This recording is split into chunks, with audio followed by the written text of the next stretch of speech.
Hello guys and welcome to another video. आपने देखा होगा, अगर आप एक आर्टिस्ट हैं और आप इंस्टाग्राम पर स्क्रॉल करते रहते हैं तो आपको ज़रूर एक आधा पोस्ट तो ऐसा दिखा ही होगा जिसमें आपका जो फेवरेट कार्टून कैरेक्टर होता है उसको आप ट्राई करते हैं एक रियल कैरेक्टर में कन्वर्ट करने की, यानी कि एक रियल लाइफ कैरेक्टर में कन्वर्ट करने की। तो यही सेम चीज़ मैंने भी अटैम्प्ट करी है। ये कोई ट्यूटोरियल वीडियो नहीं है, मैं ऑलरेडी बता चुका हूँ। मैं उन चीज़ों का कोई ट्यूटोरियल वीडियो नहीं बनाता जिनमें मैं खुद को एक्सपर्ट नहीं समझता। तो ये सिर्फ एक अटैम्प्ट है और मैं अपने अटैम्प्ट का एक ब्रेकडाउन आपको देने वाला हूँ। तो लेट्स स्टार्ट द वीडियो।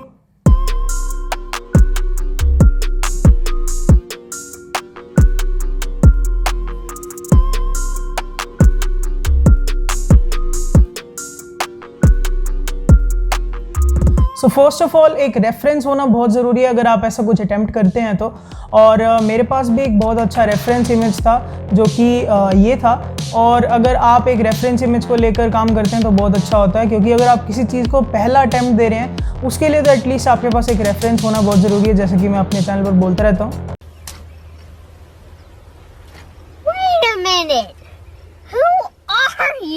अच्छा नहीं बोला तो अब बोल देता हूँ कि अगर आप कोई भी चीज़ को पहली बार अटैम्प्ट करते हैं तो एक रेफरेंस रहना अच्छा होता है। तो रेफरेंस लेने के बाद अब हमारा काम ये है कि हम उसको अटैम्प्ट करें। तो अटैम्प्ट करने के लिए फ़र्स्ट ऑफ ऑल मैं उसको फ़ोटोशॉप में लेकर आया। फ़ोटोशॉप में अपने प्रोजेक्ट के अंदर लाने के बाद फ़र्स्ट ऑफ ऑल आपको ये देखना है कि आपका ओरिएंटेशन क्या होना चाहिए और आपका रेशो क्या होना चाहिए। मैंने सोचा कि यूट्यूब थंबनेल का जो रेजोल्यूशन है मैं उसी रेजोल्यूशन में बनाऊँ, तो मैंने पिक्सल रेशियो जो है वो रखी 16:9 और जो इसका रेजोल्यूशन था वो था 1920x1080p। और इसके अंदर मैं अपने इमेज को लेकर आया, रेफरेंस इमेज को। इसके बाद हमने ये देखा कि जो नारुतो है वो कैरेक्टर एक एशियन कैरेक्टर है। आई मीन अगर उसको रियल लाइफ कैरेक्टर बनाएंगे तो सबसे एक्यूरेट यही होगा कि वो एक एशियन फेस हो। तो इसलिए मैंने एशियन फेस को सर्च करा ऑनलाइन और मुझे एक रेफरेंस इमेज मिल गई। आई थॉट कि एशियन फेस जो है वो होना चाहिए थोड़ा सा चबी, बिकॉज नारुतो का फेस थोड़ा सा चबी होता है।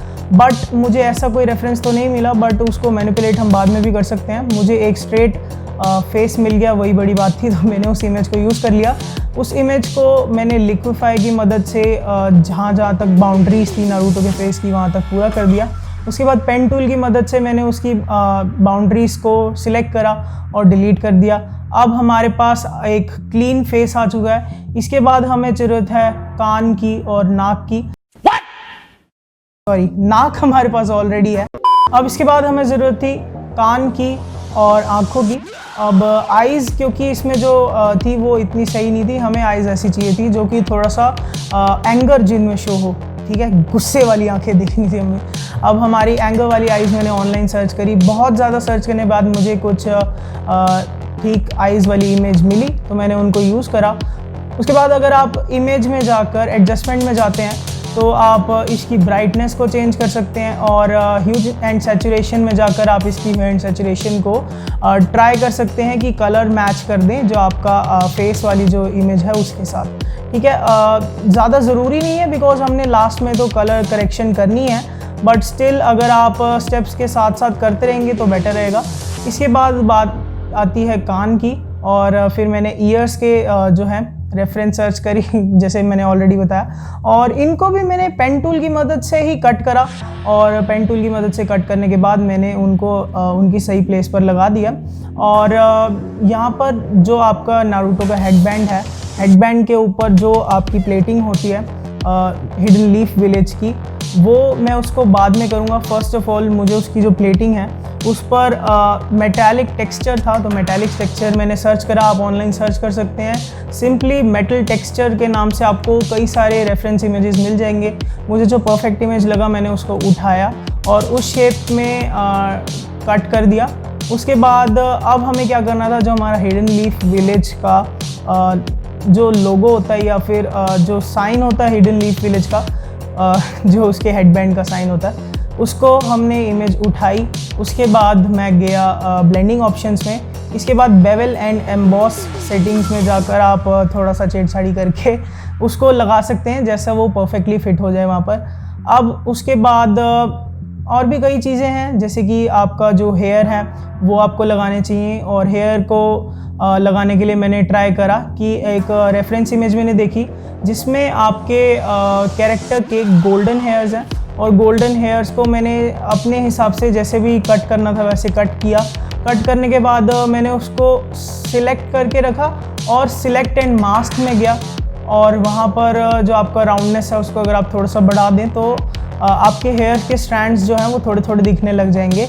और उसके बाद आप उसको यूज़ कर सकते हैं कंट्रोल जे करके, ठीक है। अब ये जो आपकी इमेज है वो हमने यूज़ कर ली। इसी तरीके से अब हम चाहते हैं कि जो इनका कोट है, जो नारुतो का कोट है वो बन जाए। नारुतो का कोट बनाने के लिए मैंने यूज़ करा फैब्रिक टेक्सचर को। उसके बाद मैंने क्या किया, मैंने उसको एज डिफाइन पैटर्न कर लिया। उसके बाद आपको आपकी जो इमेज है आपको एक खाली एम्प्टी लेयर सिलेक्ट करनी है, और जो आपको आपका कोट आना था, जो ब्लैक साइड आनी थी, मैंने उसको पूरा ब्लैक जो है उसको पेन टूल की मदद से पाथ ड्रॉ कर लिया। उसके बाद कंट्रोल एंटर करने के बाद उसकी सिलेक्शन बन गई, और उस सिलेक्शन को मैंने पूरा ब्लैक कर दिया। अब उसके ऊपर मुझे डालना था आपका फैब्रिक का टेक्सचर, और जिसको डालना ज़्यादा मुश्किल नहीं था, तो मुझे बस ब्लेंड मोड पे जाना था और पैटर्न ओवरले में जाना था। उसके बाद आप ब्लेंड मोड सिलेक्ट कर सकते हैं जिससे वो ज़्यादा अच्छे से उसके ऊपर आ जाए। और अब आप थोड़ा सा ब्रश का यूज़ करके उसके ऊपर आराम से अपना शैडोज़ वगैरह लगा सकते हैं। अब हमें चाहिए जो पाम की इमेज है वो होनी चाहिए। पाम में आप ये मत ट्राई करें कि अलग अलग फिंगर्स को लगा दें, क्योंकि वो बहुत ज़्यादा वियर्ड हो जाएगा। तो इसके लिए आप ट्राई करें कि आप एक ही पाम की इमेज ढूंढ लें। मैंने बहुत ट्राई करा ढूंढने की, बट अनफॉर्चुनेटली मुझे ऐसी सेम पाम की जो पोजीशन है वैसी नहीं मिल पाई। तो इस वजह से मुझे अपने खुद की पाम की ऐसे करके फ़ोटो लेनी पड़ी, और उसी फ़ोटो को मैंने यूज़ कर लिया। तो अगर आपको ऐसा होता है किसी टाइम पर कि कोई रेफरेंस इमेज नहीं मिलती, तो आप ट्राई कर सकते हैं कि आप उसी इमेज को खुद ही रेप्लिकेट करके उसकी फ़ोटो खींचकर उसको यूज़ कर लें। और ट्राई करें कि लाइट की पोजीशन ठीक हो, और बाकी हाइलाइट्स और शैडोज़ तो आप बना ही सकते हैं। और जब आपका ये स्टेप पूरा हो जाएगा उसके बाद आपके पाम के ऊपर आनी चाहिए रासेनगन, जो कि जो एनर्जी बॉल है वो, उसको आप सर्च कर सकते हैं इमेज, और या तो आप सर्च कर सकते हैं ब्लू लाइट बॉल, या फिर आप रासेनगन का नाम सर्च कर सकते हैं। मेरे को फॉर्चुनेटली वो इमेज मिल गई और मैंने उसको वहाँ पर लगा दिया। और आप अलग अलग जो है ब्लेंड मोड्स को यूज़ करके देख सकते हैं कौन से तरीके से वो ज़्यादा बेटर लग रही है। एक बार जब आपकी सारी टेक्सचर्स और लेयर्स पूरी हो जाती हैं, इसके बाद अब आपका काम ये रह जाता है कि आप इसको कलर करेक्ट करें। कलर करेक्ट करने के लिए सबसे पहले आप कलर लुकअप में जाएं, आप एडजस्टमेंट लेयर लें और उसमें सिलेक्ट करें कलर लुकअप को।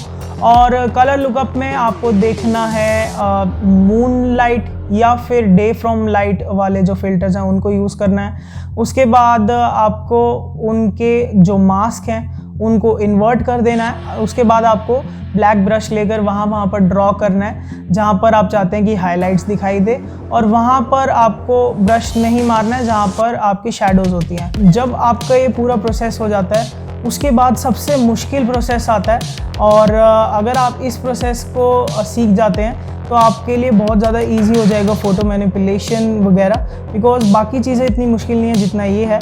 बाकी चीज़ों के लिए आपको बस 2-4 टूल्स की ज़रूरत पड़ती है, जैसे कि लिक्विफाई, पेन टूल और सिलेक्ट एंड मास्क। अगर आप हाइलाइट्स बनाते हैं और अगर आप शैडोज़ बनाते हैं और ट्राई करते हैं कलर करेक्ट करने की अपनी जो भी आपकी इमेजेस हैं, तो आपको याद रखना होता है कि जो लाइट सोर्स है वो किस तरफ से आ रहा है। अगर आपकी इमेज में भी लाइट सोर्स जो है वो सेम जगह से आ रहा है, मान लीजिए मैं यहाँ पर सब्जेक्ट हूँ और जो मेरा बैकग्राउंड है उसमें लाइट यहाँ से आ रही है, लेकिन जो मेरे सब्जेक्ट है उसकी लाइट यहाँ से आ रही है, तो इसमें कन्फ्यूजन हो जाती है। ऐसी कन्फ्यूजन को अगर आप धीरे धीरे करके स्टेप बाय स्टेप समझेंगे तब आपको जो है इसको करने में आसानी होएगी।